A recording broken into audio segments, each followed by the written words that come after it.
The Wolf, the Raccoon, and the Tale of the Quiet Lion. A cool evening in the forest, as the sun dipped below the horizon, painting the sky in shades of orange and purple. The Wolf and Raccoon sat by a crackling fire, deep in a heated debate. "You never tell me what you're planning," the Raccoon complained, crossing her arms. "How can I help if you keep everything to yourself?" The Wolf growled in frustration. "I don't need to explain myself every time. Not every plan needs an audience." The Parrot, perched in a nearby tree, observed the tension with a thoughtful gaze. "It seems there's a lesson to be shared here," he said, his voice calm and wise. "Let me tell you the tale of the Quiet Lion, a story from the golden savannas." The Wolf and Raccoon turned their attention to the Parrot, curiosity overtaking their disagreement. "The Parrot's tale, the Quiet Lion," the Parrot began, his voice weaving the imagery of the savannah. "Once upon a time, there was a wise old lion who led a pride with unmatched skill. This lion was known for his mysterious ways.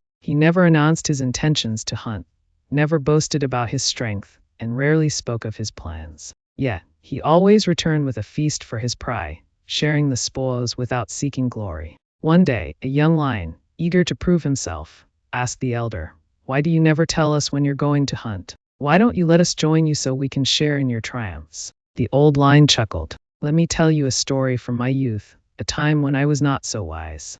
The elder lion recalled how, as a young and brash hunter, he would boast of his every intention. He would roar across the savannah, announcing his plans to stalk and capture the swiftest prey. This drew the attention of the prey, who in their excitement, followed him on his hunts. At first, the elder lion explained, "I enjoyed the attention. I thought their presence would make me stronger. But their numbers were a burden. The prey heard us coming from miles away. The chase turned into chaos, and we often returned empty-handed. Worse still, the pride grew hungry and restless, their trust in me waning." He paused, his tone growing serious. "Then came a fateful day. I had announced a hunt for a mighty buffalo, and the prey, in their excitement, joined me. We moved as one, loud and clumsy, and the buffalo saw us long before we reached him. In his fear, he charged straight at us. Some of us scattered, others were injured. We almost lost everything that day because I sought glory over wisdom." The young lion listened intently as the elder concluded.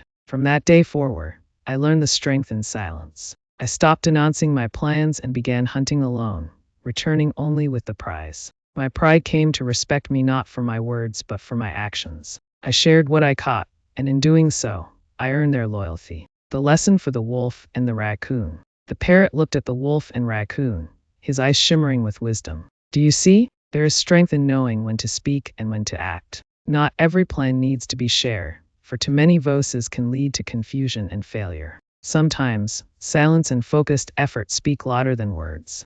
The Wolf nodded slowly, his expression thoughtful. "I never realized how announcing my plans could invite distractions. Maybe it's not about hiding things but about ensuring success before sharing." The Raccoon tilted her head, considering the story. "And maybe I need to trust you more. Just because I don't know every detail doesn't mean I'm not part of the outcome." The Parrot smiled, his lesson taking root. Trust and understanding go hand in hand. By acting wisely and with purpose, you can accomplish great things, and when the time comes, you'll have much to share. Moral: wisdom lies in knowing when to act silently and when to speak. Trust is built through actions, not just words. By focusing on the task at hand and sharing success selflessly, we can achieve harmony and respect.